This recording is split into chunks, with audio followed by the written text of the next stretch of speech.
Eu pensei o que tratar aqui.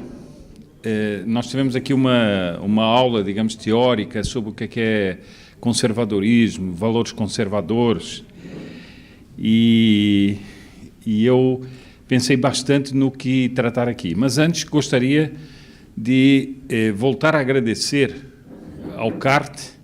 E ontem, finalmente, a Adriana estava aqui agora, ontem finalmente conheci o A do CART, né? Porque já tinha conhecido as outras letras todas, mas não o A.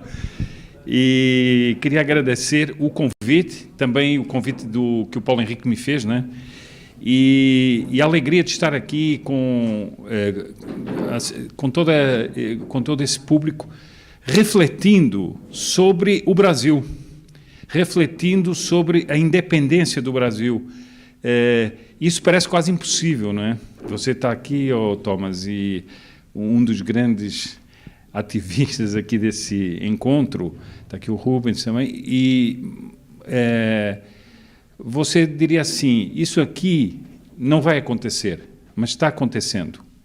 E eu acho que para todos nós que estamos aqui é uma alegria, para aqueles que foram chamados a fazer uma exposição aqui também é uma alegria. Eu me habituei a pensar nas coisas não muito teoricamente.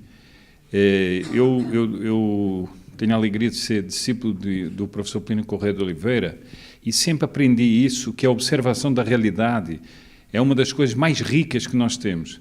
A observação das pessoas, das instituições, a observação do modo pelos quais as pessoas reagem.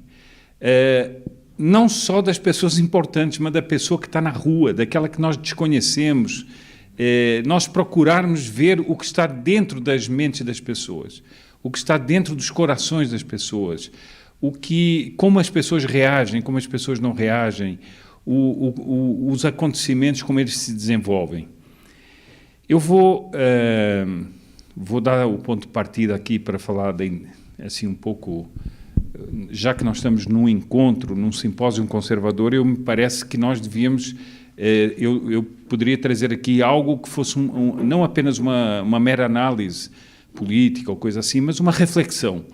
Mas eu vou começar essa reflexão a partir desse caso candente, e eu diria esse caso que literalmente pegou fogo da Amazônia, né? Essa agitação toda que o Brasil caiu, o mundo todo caiu, é uma das provas da inconsistência moderna. Todo mundo começou a discutir a Amazônia. Bom, eu acho que há muita gente que nem deve saber o que é a Amazônia, né? Dos que estão falando por aí, talvez muitos nem saibam o que é a Amazônia.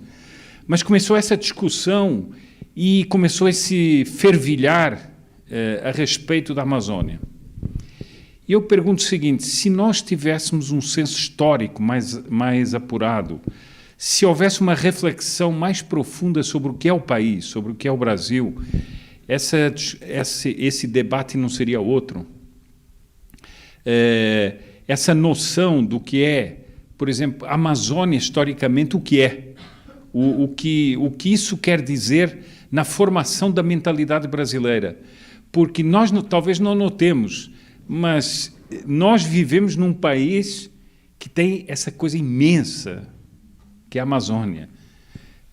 O Evaristo Miranda, o professor Evaristo Miranda, uma vez numa palestra que ele fez na TFP, ele disse o seguinte, a Amazônia pertence ao Brasil, mas no futuro se poderá dizer que o Brasil pertence à Amazônia. De tal maneira, aquilo é uma riqueza que existe ali, mas não apenas uma riqueza material. Bom, e nós vemos que, em sentido contrário, as correntes progressistas, as correntes esquerdistas, eles sabem fazer uma desinterpretação, digamos assim, histórica, por exemplo, da Amazônia.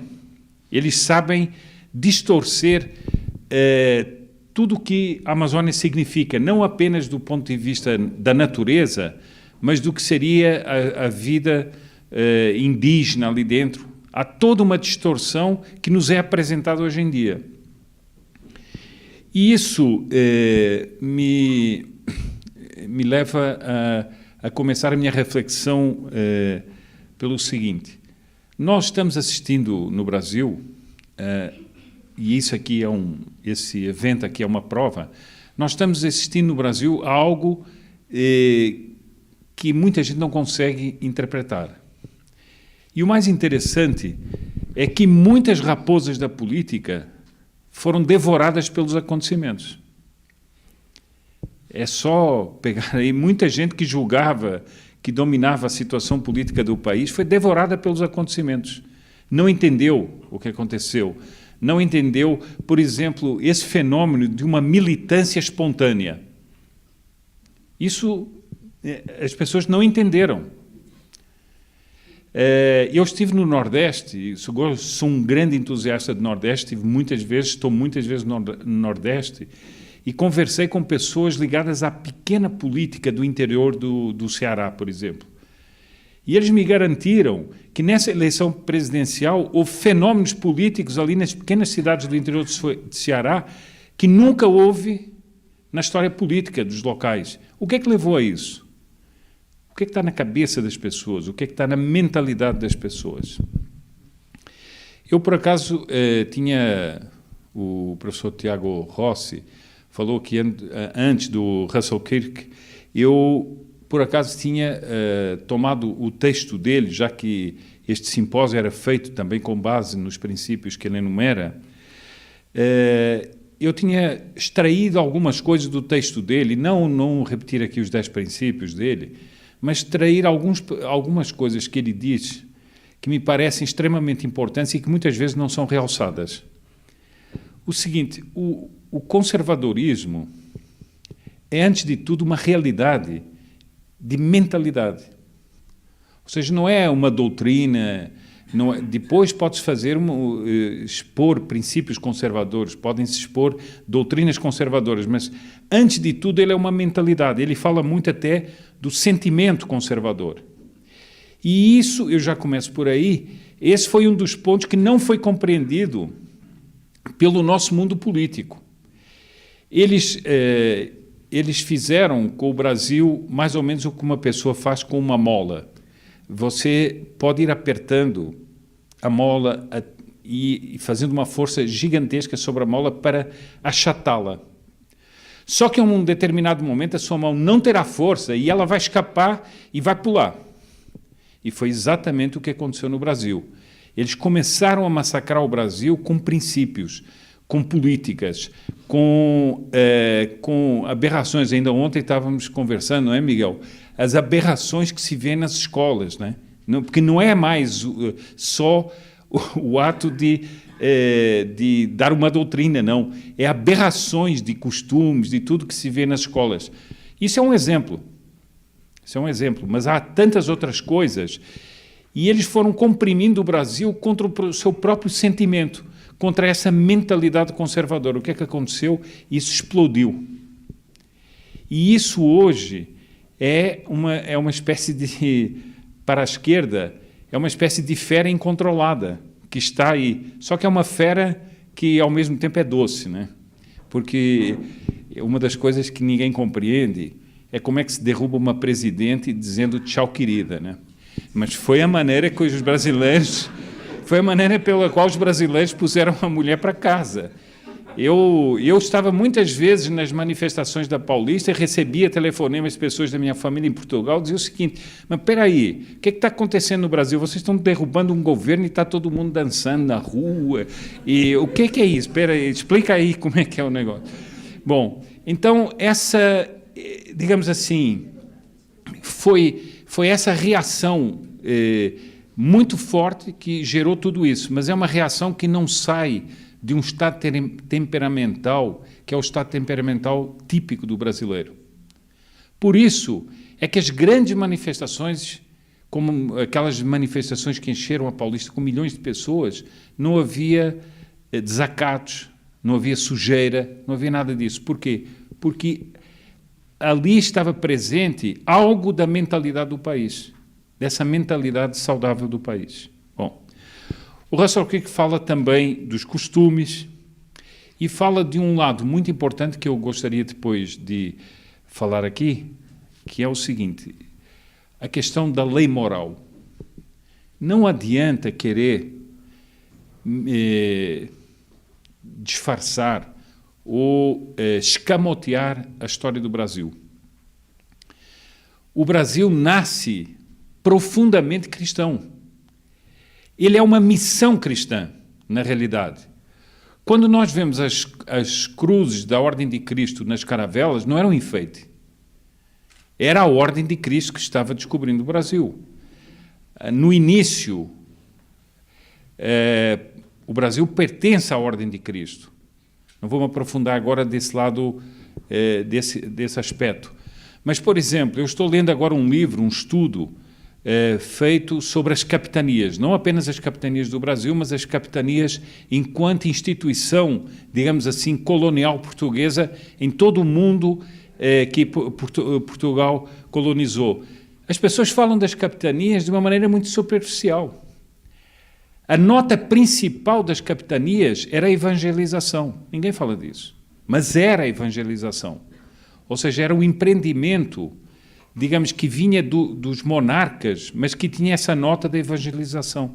Então, nós temos uma nota profundamente cristã logo no nascedouro do Brasil.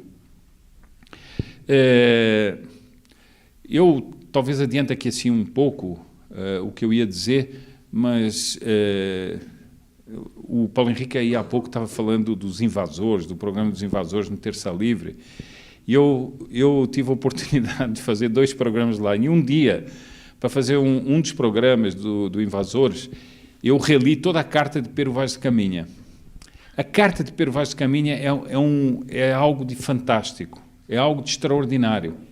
Por quê? Porque é o encontro de povos diferentes em algo que a gente vê a mão da providência. As pessoas falam muito da miscigenação, né? As pessoas falam muito da miscigenação como apenas o encontro dos sangues. Mas eu acho que a miscigenação é muito mais do que isso. É o encontro de esperanças de povos diferentes. Era a providência fazendo encontrar 2 povos. Aquele relato é um relato, digamos assim, eu diria que é um relato profético do que é que o Brasil seria. Para aqueles que falam, ontem quando eu estava falando com a Paula Marisa sobre que ela julgava que eu vivia em Portugal, eu disse que não, que eu vivia no Brasil, ela me perguntou brincando: você já pagou a sua dívida histórica?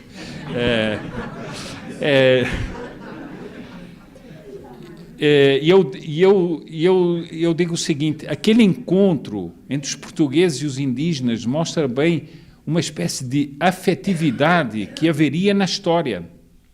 Não quer dizer que não houve desencontros, não quer dizer... eu não sou daqueles que acham que tudo do passado foi perfeito. Não, nem de longe, não é assim. Mas aquilo era uma espécie de... Era como que alguém pudesse ver o futuro. Um pequeno detalhe. Era tão opressivo aquele encontro que os índios ofereciam aos portugueses as suas armas. Ora, quem estava habituado e vivia guerreando e oferece a um povo desconhecido as suas armas, não está propriamente com medo dele, né? O pessoal fica falando de miçanga, não sei quantos, mas não era bem assim. Depois, aquelas cenas em torno da primeira missa, os índios ajudando a erguer aquele imenso cruzeiro, diante do qual depois seria celebrada a primeira missa do Brasil. Os índios acompanhando os movimentos dos portugueses na missa, sem compreender, mas intuindo que ali havia algo de sagrado. Tudo isso forma uma mentalidade, tudo isso é um ponto de partida para uma mentalidade. E a pessoa que está ali na Paulista, 500 anos depois, ela pode não saber inteiramente aquele fato histórico, mas aquilo está gravado no seu subconsciente, aquilo está gravado no seu sentir o Brasil. Uma das coisas mais perversas e totalmente falsa é essa narrativa, o seguinte: não, o Brasil nasceu de uns portugueses criminosos que vieram para aqui, mandavam os criminosos para aqui, então eles é que fizeram a colonização do Brasil. Isso não tem nenhum fundamento. Não tem nenhum fundamento. O grande Camões, o grande autor dos Lusíadas, foi deportado para a Índia. Quer dizer, nessa perspectiva, então, seria um criminoso. Não, ele se envolveu com uma dama da corte e foi, por uma punição do rei, deportado para a Índia. Mas é muito diferente de um criminoso, né? Afinal de contas, ele era o autor dos Lusíadas. Então, também vieram alguns deportados para aqui, mas não eram de crimes de sangue, não eram crimes graves. Mas o grosso da colonização portuguesa se faz com gente da nobreza que vem para cá, da aristocracia, e que vai se envolver nessa missão de desbravar esse território imenso. Vejam, todo mundo acha extraordinário que Dom João VI, ao vir para o Brasil, depois faz o Reino Unido, o Reino Unido, cuja capital estava aqui. Eu não sei se os brasileiros se dão bem conta da grandeza que isso é para o Brasil, ou seja, a capital europeia não era em Lisboa, era aqui no Rio de Janeiro. Era um reino europeu cuja capital estava na América. Mas esse plano já era dos primeiros reis de Portugal, de Dom João III, que já queria essa transferência. Isso mostra uma grande visão, isso mostra que havia uma espécie de sentimento profético, digamos assim, de que haveria aqui um grande povo, haveria aqui uma grande civilização. Há um autor português que diz o seguinte, que Portugal foi para todas as partes do mundo, mas no Brasil, o Brasil foi o lugar onde ele foi superado e superou a si mesmo, foi no Brasil. É, digamos assim, a joia da coroa da civilização portuguesa.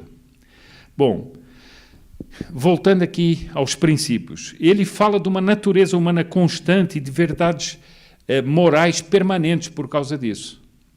E isso foi, ao longo dos tempos, a constituição das instituições no Brasil. Nós tivemos uma época em que a monarquia portuguesa ficou, digamos assim, acéfala, e nós tivemos os reis espanhóis, durante 60 anos, governaram Portugal como um reino independente, mas governaram Portugal. Os autores franceses, historiadores franceses, dizem que o que houve de governo municipalista no Brasil é algo de tão rico que eles, autores franceses, chamam isso de feudalismo brasileiro. Eu acho que nós nem ligamos para isso. Agora, isso foi um momento em que as instituições se enriqueceram tremendamente na história do Brasil, em que houve as pequenas instituições das cidades, o governo dos homens bons das cidades, a par dessa coisa gigantesca chamada Bandeirantes, que, se nós formos analisar o que foi a obra dos Bandeirantes, é algo de descomunal. O que é que leva um homem que tinha as suas comunidades na Europa, tinha status de aristocrata, de nobre, a ir se embrenhar nas selvas para, no fundo, traçar as fronteiras de um país que ele ainda estava nascendo? Ficavam anos e anos ali. O que é que leva a isso? Alguém pode dizer, é o ouro, né? Pois então os portugueses foram muito ineptos, né? Chegaram aqui em 1500 e só foram descobrir o ouro em 1700 e pouco. É muita inépcia. Se era o ouro que os mexeu, era muita inépcia. Então, vê-se que não é isso.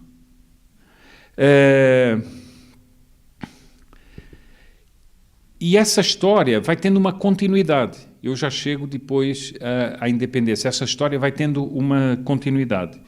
E junto com as instituições vão se elaborando em todos os pontos do país em que a civilização ia chegando, vão se elaborando essas aristocracias locais que iam ser as lideranças naturais dessa civilização, podíamos chamar assim, dessa civilização brasileira. O Russell Kirk fala de uma coisa muito interessante. Ele diz o seguinte: a sociedade a sociedade, não é, humana é uma corporação espiritual comparável à Igreja. Esta é uma observação muito interessante, ou seja, assim como nós temos a Igreja, nós temos a sociedade enquanto uma destilação espiritual de valores, de cultura, em que há uma permeabilidade, inclusive, com esses valores da Igreja, e isso foi a realidade do Brasil. Bom, depois ele fala de algo que nós temos hoje em dia, o contrário, né? Uma sociedade orgânica, ao contrário de uma sociedade mecânica. Até há um texto famoso do Papa Pio XII que fala disso. Mas nós imaginemos o seguinte, vou dar um exemplo. Imagine que uma pessoa tem um problema, tem um acidente numa perna e fica com a perna um pouco defeituosa e então ela decide cortar a própria perna para pôr uma perna mecânica porque aquela perna é perfeita, tem uns mecanismos e tal. Quem é que faria isso? Ninguém. O sujeito prefere ficar com uma perna meio torta, prefere se arrastar um pouco, ter um pouco de dores, mas ter a sua perna, que tem aquelas reações naturais, etc. Não, nós estamos na sociedade mecânica. Tudo é estatizado, tudo é pensado. Bom, hoje em dia, a pessoa dita se você pode pôr sal na comida ou não, né? Quer dizer, nós chegamos a essa normalidade, né? Tem uma amiga em Portugal que diz o seguinte, antigamente o Estado era pai, agora é mãe também, né? Cuidado, você não faz isso, cuidado, não põe o pé ali. Quer dizer, é uma paranoia, nós não podemos mais decidir nada, não sabemos mais nada, não sabemos se podemos fumar, se não podemos fumar, não sabemos se podemos usar sal, se não podemos usar sal. Bom, isso era o contrário dessa sociedade.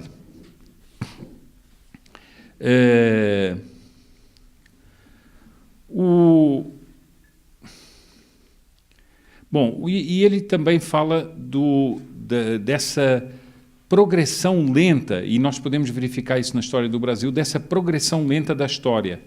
Os problemas não podem ser resolvidos do dia para a noite. Não é assim que se faz. Por exemplo, agora o príncipe Luís Filipe, que é deputado, está pensando numa reforma política. Mas está pensando numa reforma política a um longo prazo. Já há gente que está dizendo que não, porque vai ter eleição no ano que vem, fazem uma reforma rápida e muda disso, faz aquilo.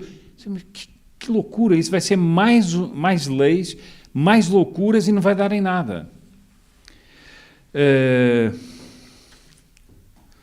Bom, essa formação digamos assim, dessa civilização brasileira foi dando frutos. E quando se fala da independência, fala-se de Dom Pedro I, evidentemente, mas também se fala de um homem que é José Bonifácio. Mas fala-se de José Bonifácio fora do contexto, apenas o indivíduo José Bonifácio. Ele, evidentemente, tinha uma relação com Dom Pedro I meio curiosa, né? Eles eram amigos e inimigos, né? Eles se estranhavam às vezes, eles se rompiam, mas eles ao mesmo tempo se admiravam mutuamente. Mas o Zé Bonifácio, ele não é apenas o Zé Bonifácio. Ele pertence a um clã. E esse clã dos Andradas era, no fundo, uma destilação dessa civilização brasileira. Ele não era apenas o homem que idealizou certas coisas políticas, ele era um representante dessa aristocracia, dessa liderança brasileira que, em contato com a realeza, foram destilando projetos para o país, foram destilando projetos até políticos. Há uma cena que não se... Enfim, não se costuma comentar muito, mas há uma cena bem impressionante quando Dom Pedro II é uma criança, né, um bebê ainda praticamente, e Zé Bonifácio vai ao palácio e alguém vem e apresenta aquela criança numa almofada a Zé Bonifácio. E ele diz o seguinte, ele olha para ele e diz o seguinte, meu imperador e meu filho. Isso é uma cena muito interessante. Um homem como esse, como Zé Bonifácio, olha para o futuro imperador e diz, meu imperador, portanto, o senhor dele, mas meu filho também. Era como que a simbiose entre a nação, que representada ali pelo Zé Bonifácio, e a monarquia. Era ali estava explícita uma certa relação de poder paternal e uma certa noção de nação enquanto família. Ora, se nós vamos ver a crise atual, o que é que nós temos? Esse rompimento da família. É uma espécie de desgarramento da noção de família brasileira. Não é apenas a família enquanto a destruição da família, não. Essa grande nação que se sente uma, deixou de se sentir uma, por quê? Porque houve forças que entraram dentro dela e que parece que a rasgam por dentro. E nós nos sentimos rasgados por dentro.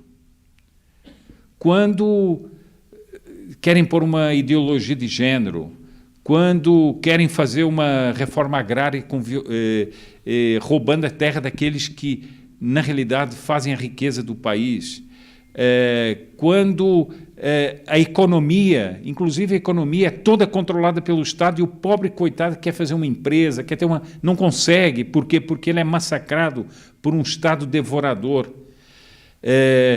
Quando se cria artificialmente essa história do conflito racial no Brasil.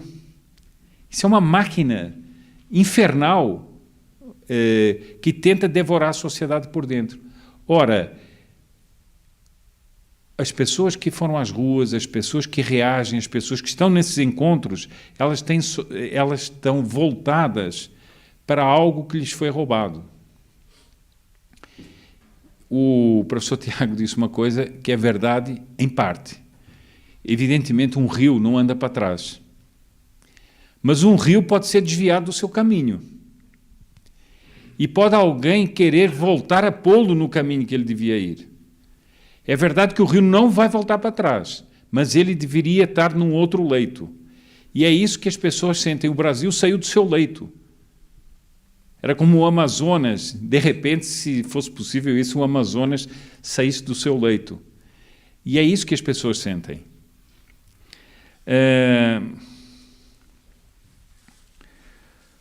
Agora, eu lhes digo o seguinte, infelizmente, as pessoas que estão no campo conservador, muitas vezes, não veem essa profundidade das mentalidades. E acabam caindo só na discussão política, só na superficialidade da discussão política. Eu trouxe aqui uma frase de um cineasta, agora não me lembro o nome dele, de esquerdista, evidentemente, que ele diz o seguinte, o que é que foi, na interpretação dele, o que é que foi a eleição do Bolsonaro? Esqueça um pouco a figura do Bolsonaro, não é isso que está aqui em causa. É a eleição enquanto eleição, o fenômeno que levou à eleição do Bolsonaro. Ele diz o seguinte, foi essa velha mentalidade colonial que venceu. É uma mentalidade colonial de relações sociais desiguais e de uma mentalidade que acredita na providência divina. E ele confessa, nós estamos há décadas tentando destruir essa mentalidade e não conseguimos. Fazemos tudo para destruir essa mentalidade, mas não conseguimos. Ou seja, esse homem percebe que, no fundo, o que está acontecendo é que essa mentalidade chamada colonial não foi destruída. Qual é na independência, quando esse também é outro aspecto assim um pouco superficial, muita gente acha que o Brasil só existiu a partir da independência. Não, ele tem todo o anterior, inclusive o Reino Unido, que é algo que devia ser muito mais estudado e muito mais apreciado. Bom, mas qual é o sentimento? Eu não sei se... Eu sou de um país minúsculo, que foi pelo mundo inteiro. Mas aqui todos pertencem a um país gigantesco, que não é gigantesco, é um continente. E ainda que a pessoa não pense isso, ela se sente dentro de uma casa imensa. Ou seja, é como uma pessoa que vivesse numa casa super espaçosa. Então a pessoa se sente o seguinte: aqui nesse país há espaço para todo mundo. Aqui nesse país não há necessidade de brigar por espaço. Nós nos sentimos super à vontade. Mas nós sentimos que há algo da providência nesse país. Eu sempre repito isso: o único povo que diz isso é o brasileiro. Deus é brasileiro. Eu nunca vi nenhum povo dizer assim, o francês dizer Deus é francês, ou o alemão, ou qualquer outra coisa. Mas os brasileiros dizem Deus é brasileiro. Nem os argentinos dizem isso, né? Bem, mas o brasileiro diz Deus é brasileiro. E esse sentimento é um sentimento do seguinte: como que Deus participa da história. Esse sentimento é um sentimento, como diz o seguinte: esse país é um país abençoado, esse país é um país que tem um futuro. Eu uma vez estava com aquele livro do Stefan Zweig, Brasil, País do Futuro, estava num avião lendo, parei de ler, fechei e deixei assim em cima das pernas com o título à mostra, e tinha um casal jovem ao meu lado e dizia assim: mas você acredita nisso? O Brasil é um país do futuro? Eu dizia assim: eu acredito sim. E eles estavam um pouco desesperançados por tudo o que estava acontecendo no Brasil. Ainda não tinham começado todas essas movimentações e eles estavam um pouco desesperançados. Mas eu disse: não, eu acredito sim. E esse sentimento é que eu acho que levou muitas pessoas às ruas, mais do que o problema político ou mais do que a disputa política. E a essência dessa guerra cultural que nós travamos é uma essência de uma luta também por essa mentalidade brasileira, que eu acho que é profundamente cristã, que é profundamente dadivosa, que é profundamente harmônica, que é acolhedora e que compreende a relação social na harmonia, não compreende a relação social na disputa, na guerra, na guerra fratricida, mas é uma concepção de uma sociedade profundamente harmônica.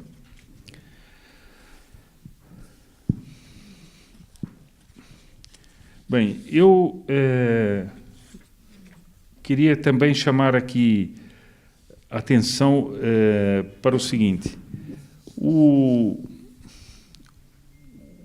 território. Eu estava prestando atenção na letra do hino do Brasil.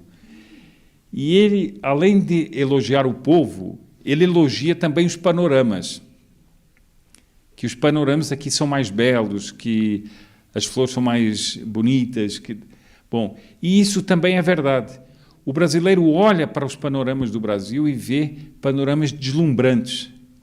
Parece que tudo existe aqui. Tudo o que os outros povos têm em pequenas quantidades, tudo existe aqui com uma abundância total. Quando se fala das riquezas minerais, elas são super abundantes. Quando se fala da agricultura, tudo é de uma dimensão inalcançável. E isso dá a certeza de que nós vivemos diante de uma promessa. E essa promessa é que nos está sendo arrancada. Há uma figura assim que é muito comum, quem trabalha com cinema ou quem trabalha com documentários, isso é quase uma figura consagrada assim numa grande cidade, uma grande via uma avenida em que as pessoas estão paradas, as pessoas que estão a pé estão paradas de um lado e do outro da avenida à espera que o sinal abra para que elas possam cruzar. E, na realidade, são duas pequenas multidões que se cruzam. E quando a câmara se aproxima, no meio daquele caminho, não se distingue mais. Há uns que vão para um lado, há outros que vão para o outro, e como que eles não se olham uns aos outros e são desconhecidos no meio de estarem tão juntos, eles são desconhecidos. Eu tenho a impressão que isso define muito a guerra cultural que nós estamos travando. não diria que são duas quantidades iguais, mas são duas multidões andando em sentidos contrários. São dois sentidos de Brasis que estão em sentido contrário. E eu acho que, e é uma das propostas que eu faço aqui, nessa reflexão, é que nós devíamos pensar mais profundamente o Brasil e mais profundamente a mentalidade do brasileiro. E pesquisar, não só pesquisar, mas nos aprofundarmos mais admirativamente no que foi essa imensa construção de séculos que já tem o Brasil para nós chegarmos onde chegamos. Porque a esquerda, infelizmente, compreende isso com sinal negativo. E é animada por esse sinal negativo da interpretação da história que eles fazem tudo o que eles fazem. Voltando à brincadeira da Paula Marisa sobre a dívida histórica. A dívida histórica, essa famosa farsa da dívida histórica, é um mecanismo histórico de nos pôr um complexo, de nos pôr uma culpa. Há um autor canadense-francês que diz que escreveu um livro sobre o politicamente correto como uma religião política do nosso século. Ele diz o seguinte, ele chama-se Bloch Coté. Ele diz o seguinte, os europeus hoje só têm um direito, pedir desculpas. Eles têm que pedir desculpas por tudo. E isso é o que essa gente quer fazer connosco. Nós temos que pedir desculpas pela nossa história, nós temos que pedir desculpas pela evangelização, nós temos que pedir desculpas por tudo. E o Brasil precisa sofrer uma ruptura. E essa ruptura é a ruptura que nos tentaram impor. Então, para responder à sua pergunta, se nós, independentes, somos inteiramente livres, acho que não somos. Porque a essência da independência é exatamente esse patrimônio comum. E esse patrimônio comum está nos sendo roubado, está nos sendo furtado. E está, mais do que isso, está sendo deturpado, caluniado, e nós precisamos voltar-nos para ele para entendermos esse presente e entendermos o futuro que nós queremos para o Brasil. Volto a dizer, a discussão da Amazônia é típico da discussão de um problema desses em que toda essa análise não está presente. Fica-se discutindo se tem árvore queimando, se não tem árvore queimando. Até o problema simples de uma prática agrícola tão antiga que é a queimada. É uma coisa simples de explicar para quem está no campo. Até isso não é analisado com serenidade.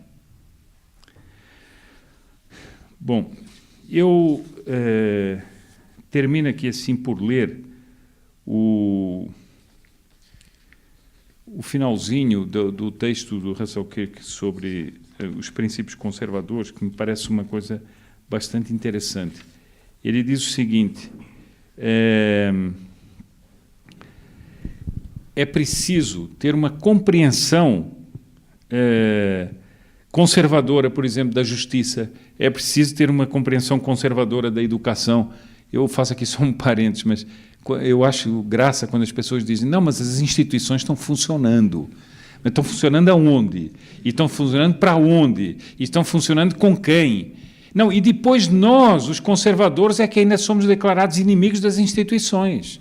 Pô, vocês querem acabar com tudo, querem acabar com as instituições. Não. O problema é que as instituições estão sendo carcomidas por aqueles que estão dentro das instituições para destruí-las, com teorias, com práticas, etc. Acho que não custa muito falar de um exemplo que é bem claro, né? O nosso Supremo Tribunal, hoje, é uma dessas instituições que funcionam, né? Mas nós vemos tudo, vemos a política. A política foi completamente deturpada. Onde é que estão os grandes estadistas do país? Não, nós vemos que a política se tornou um mecanismo criminoso, muitas vezes, em que as pessoas se defendem e se encastelam na política para se defender dos crimes que elas praticaram. Bom, então ele fala da a compreensão conservadora da justiça, da educação. Ele diz, isso tudo são temas que vale a pena estudar e aprofundar. E ele termina o texto dele assim: Eric Voegelin costumava dizer que a grande linha de demarcação na política moderna não é a divisão entre progressistas de um lado e totalitários de outro. Não, de um lado da linha estão todos os homens e mulheres que imaginam que a ordem temporal é a única ordem e que as necessidades materiais são as únicas necessidades e que eles podem fazer o que quiserem do património da humanidade. Ou seja, todos aqueles que acham que dá para programar a sociedade como um robô, e nós estamos vendo essa destruição que nós temos. E ele diz, no outro lado da linha estão todas as pessoas que reconhecem uma ordem moral duradoura e, por isso, não há, a meu ver, uma luta conservadora autêntica se não houver uma luta por uma ordem moral duradoura. Uma ordem moral duradoura no universo, uma natureza humana constante e deveres transcendentes para com a ordem espiritual e para com a ordem temporal. Portanto, se não houver isso, não há, a meu ver, a construção de um Brasil, nem uma luta conservadora pelo Brasil. E eu creio que um dos fatos históricos que se liga à independência, a meu ver, e é um dos fatos históricos importantes de Dom Pedro I, é quando ele compreende que nessa grande tradição cristã do Brasil, ele consagra o Brasil a Nossa Senhora Aparecida enquanto imperador. E esse é um dos gestos que eu acho que tem muito a ver com a independência do Brasil e que marca uma transcendência na história do Brasil e marca essa independência com um sinal não apenas de política, mas de um ato histórico de transcendência que fez do Brasil o que ele é hoje, por todo o lado grandioso que o Brasil tem e que é o nosso patrimônio em nome do qual nós podemos lutar contra essa devastação cultural feita pela esquerda. E é isso que eu tinha a dizer.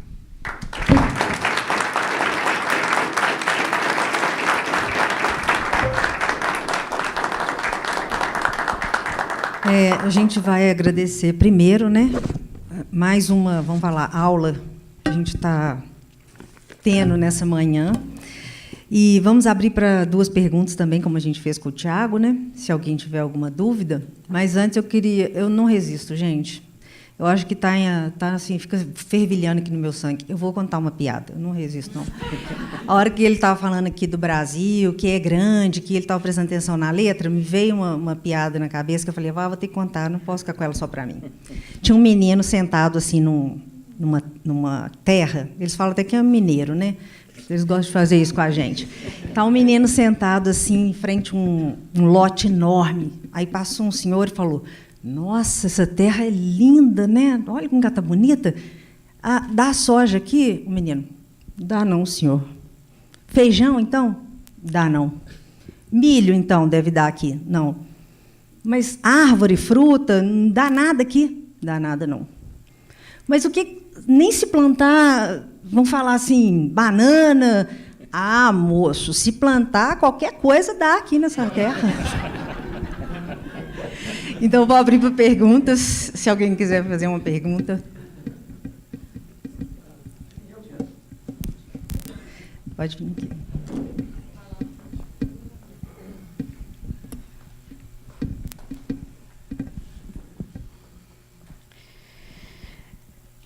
Bom dia. O senhor falou, né, o tanto que as nossas instituições foram sequestradas, digamos assim. E a esquerda ela adotou os pobres, adotou os negros, as mulheres, os LGBTs, os direitos humanos, adotou também os defensores do meio ambiente, né? E eu sei que isso não vai se resolver da noite para o dia, isso vai ter que ser uma construção muito grande da nossa parte. A própria realidade, se for observada, esses grupos vão começar a perceber. Mas o que nós podemos fazer enquanto cidadãos, enquanto grupos de pais, pequenos grupos políticos, alguma ação mais prática que nós podemos fazer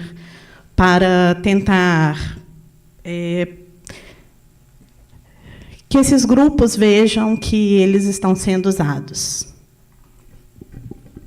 Eu tenho a impressão do seguinte, é uma pergunta um pouco complexa, mas é assim, a esquerda adotou todas as suas vítimas, não é? Porque é só ver o que é a esquerda ao longo da história. Os pobres são as primeiras vítimas da esquerda. Eles são especialistas em criar a pobreza e a miséria. Mas tem uma coisa muito interessante. A esquerda adotou os pobres, mas os pobres não adotaram a esquerda. E muitas vezes é nas pessoas mais simples que estão as maiores reservas de oposição, não uma oposição explícita e doutrinária, mas uma oposição de mentalidade. Agora, eu estou ali com o Miguel à frente, estou me lembrando do Escola Sem Partido, e ontem estávamos conversando no carro e me lembrei de enfim, não entrou na nossa conversa, mas me lembrei de um fato super importante. Eu estava em Mato Grosso do Sul e perto de Campo Grande, relativamente perto, é uma pequena cidade chamada Aquidauana. Bom, ali, numa escola de Aquidauana, tinha havido um problema porque a escola um professor estava impondo doutrinas. A reação que nasceu em Aquidauana era de uma tal dimensão.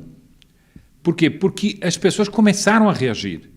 E esse é um dos papéis que eu acho que é mais fundamental do Escola Sem Partido, é que o Escola Sem Partido é uma espécie de bandeira para muita gente. É uma bandeira, como quem diz, há quem diga isso, há quem diga que é preciso lutar e é preciso fazer. E essas reações pequenas, às vezes as pessoas acham o seguinte, não, se eu ficar em casa, eu não vou ter, ou eu vejo fazer isso com o meu filho, mas é aqui tão perdido, por exemplo, em Aquidauana, que não vai ter valor nenhum. É o contrário.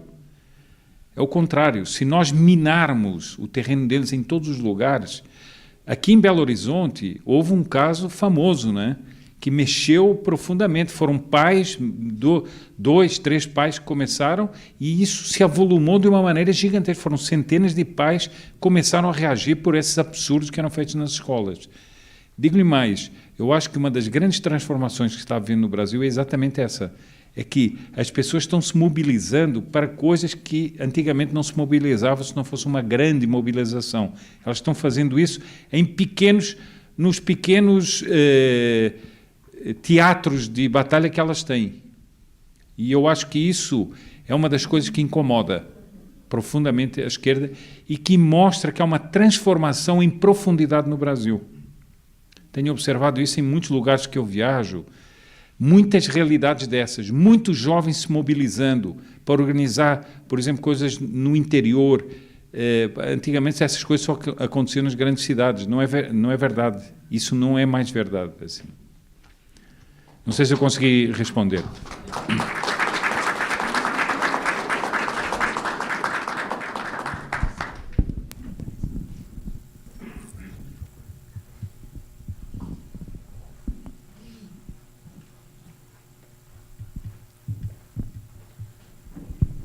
Bom dia a todos. Bom, o professor, o doutor Sepúlveda, falou sobre a Amazônia e falou que toda essa celeuma que se criou em torno da Amazônia é uma coisa até bem assustadora a nível mundial. Eu acho que a gente vendo isso aí, a gente vê o poder não só da esquerda no Brasil, mas a nível mundial. E isso é extremamente preocupante, eu acho, né? E a minha pergunta, ela se baseia no seguinte: o senhor falou aqui sobre a resposta dela, sobre como combater as ideias da esquerda internamente no país, né? E a gente vê o seguinte, que a esquerda não é só essa mentalidade que está aí, essa doutrina nas escolas e outras coisas a mais. Existe um poder muito maior por trás disso, né? Então, por exemplo, uma vez vendo um programa que o senhor participa, né, o pessoal alertou para uma instituição. Só para citar um exemplo, se todo mundo digitar GIFE no Google, vocês vão cair num negócio assim impressionante, que é até meio assustador. você vai ver ali um poder econômico trabalhando para a esquerda mesmo, né?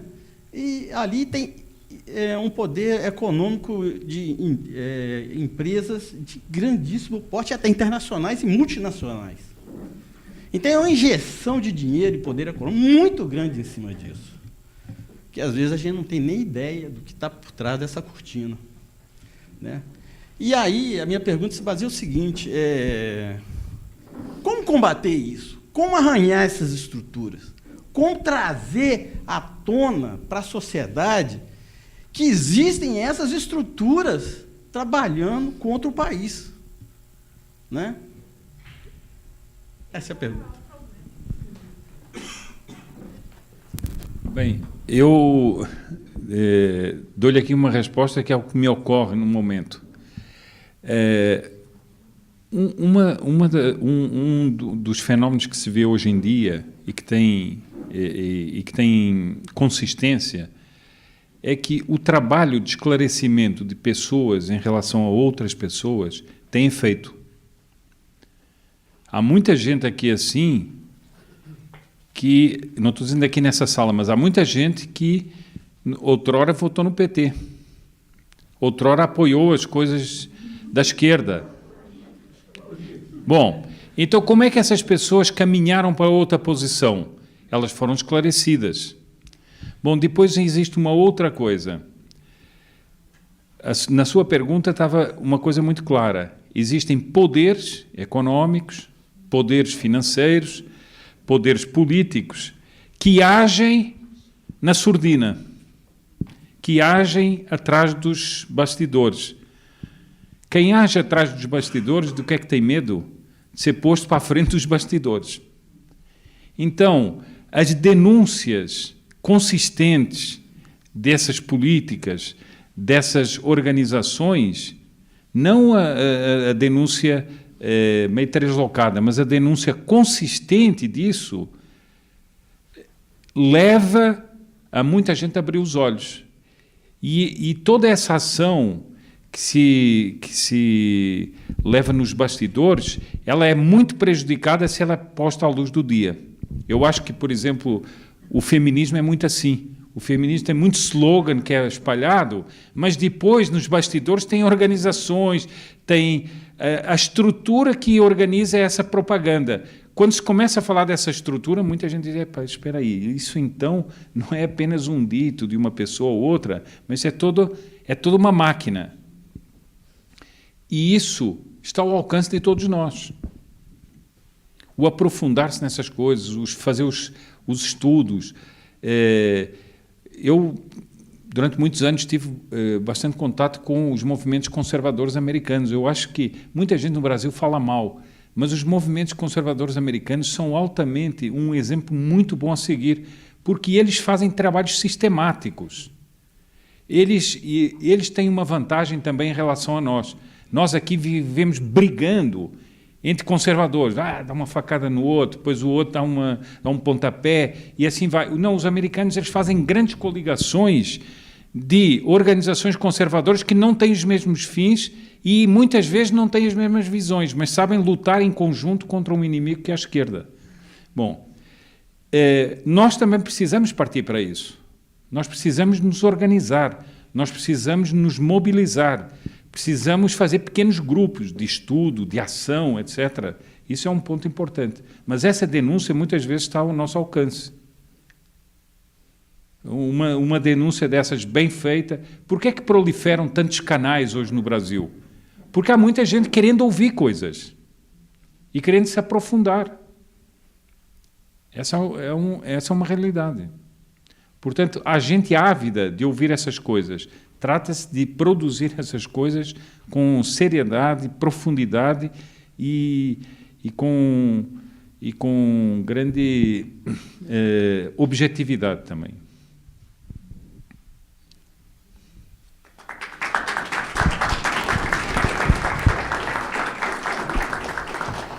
Nós vamos ter mais uma pergunta e depois nós vamos fazer uma pausa para o almoço. Mas eu queria dar um recado, porque a gente está recebendo mensagens de pessoas que ficaram tão doidos lá assistindo que agora eles querem vir.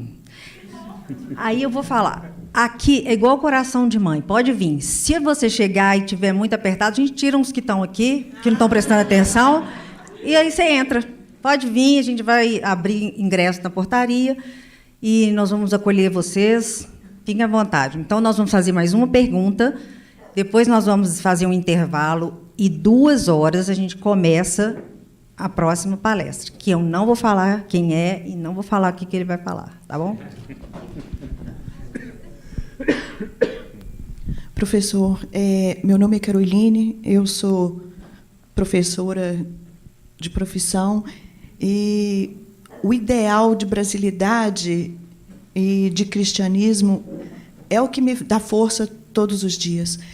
Antes de mais nada, eu gostaria de agradecer esse amor que o senhor tem pela nossa pátria, pelo nosso Brasil. E, assim, eu creio ser um pouco ufanista, mas eu estou vendo isso mais no senhor do que em mim mesma. E isso eu tenho muito que agradecer. Eu gostaria mais de fazer um relato, aproveitar a oportunidade aqui. Como professora, então, eu vivo num mundo muito dominado pela esquerda, né? Eu chego no sindicato dos professores, eu fico quietinha. No dia que eu vou buscar bolsa de estudos, eu fico lá fingindo que eu não sou eu. Isso me dói muito. É uma coisa sofrida a gente não poder ser autêntica. Então, mais que tudo, eu quero agradecer esse incentivo, esse caminho que o senhor tem nos mostrado para que a gente possa se livrar desse complexo de vira-lata que temos, né? E o que eu tentei uma vez fazer com meus alunos foi o seguinte: como que eu posso trabalhar com eles esse sentimento, esse resgate? Porque isso, com certeza, vai fazer a pessoa mais feliz. E lancei o desafio que eles assistissem à série do Brasil Paralelo, né, das cruzadas e tudo mais, mas que eles ficassem à vontade. O que eles tinham que me retornar seria uma crítica. Eles não tinham necessariamente que gostar. E que, então, que eles convidassem os parentes, pai, mãe, avô, avó, para assistir junto, para que pudessem, uma treta, né? Para que pudessem ajudá-los a, então, construir a crítica. E foi sensacional, porque, de todos, eu recebi uma crítica só que não fosse positiva. Então, os alunos assistiram, recebi recado de pais e de mães. Eu dou aula no primeiro período do curso de Direito, então, não são crianças, mas ainda são, né? Estão muito em ensino médio ainda. E um agradecimento de uma avó e de um pai falando que finalmente encontraram um professor que desse para os filhos algo que viesse a ter um significado grande no futuro. Eu gostaria do senhor alguma ideia nesse sentido para que eu possa continuar, porque a minha direção mudou todo mundo e eu estou realmente um peixe nadando no seco. Eu me sinto muito só, eu me sinto muito exposta às vezes. Eu queria do senhor alguma coisa para que continuasse desenvolvendo nos nossos alunos, nos nossos jovens, esse amor pelo Brasil que eu carrego. E muito obrigada por estar aqui. Eu acho que eu não sei nem se eu me perdi nas palavras, acho que a emoção me dominou. Muito obrigada, que Deus os abençoe.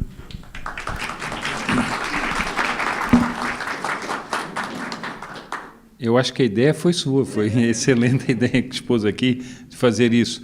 Mas, por exemplo, a reação que houve aos documentários do Brasil Paralelo mostra um Brasil que nós desconhecemos. Eu recebi, depois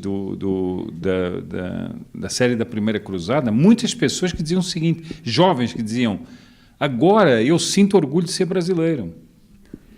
Portanto, isso foi uma coisa efetiva. Agora eu pergunto o seguinte, quando eles fizeram aquele documentário sobre 64, milhões de brasileiros assistiram aquilo. Quem são esses milhões de brasileiros? Quem são esses milhões de brasileiros que são desconhecidos da grande mídia e que assistiram aquele documentário? Houve lugares onde eram pessoas que iam para cafés e organizavam uma sessão conjunta. Milhões de pessoas assistiram aquilo. Isso mostra que há uma apetência no Brasil muito grande. Acho que, por exemplo, o Brasil Paralelo é os jovens do Brasil Paralelo descobriram, digamos, um dos veios importantes dessa transformação cultural que nós estamos assistindo. Mas a sua iniciativa de fazer esse desafio, digamos assim, aos alunos, eu acho que foi excelente. E são coisas dessas que precisam se multiplicar. Isso tem um efeito. Eu sempre digo o seguinte: isso é mais ou menos como uma pessoa que joga uma pedra num lago. O lago pode ser imenso, a pedra pode ser pequena. A pedra jogada no meio do lago, ela vai gerar ondas que vão aumentando e vão bater na margem. A pessoa diz: mas como? Aquela pedrinha fez essas ondas todas? Fez. Assim é a sociedade. Nós não somos um conjunto de indivíduos, nós somos relações sociais. E isso se propaga. Essa sua ação não foi só para aqueles alunos, acabou tendo como essas ondas de uma pedra que batem no meio do lago. Acho que a ideia foi sua e ela está exposta aqui para todos a adotarem.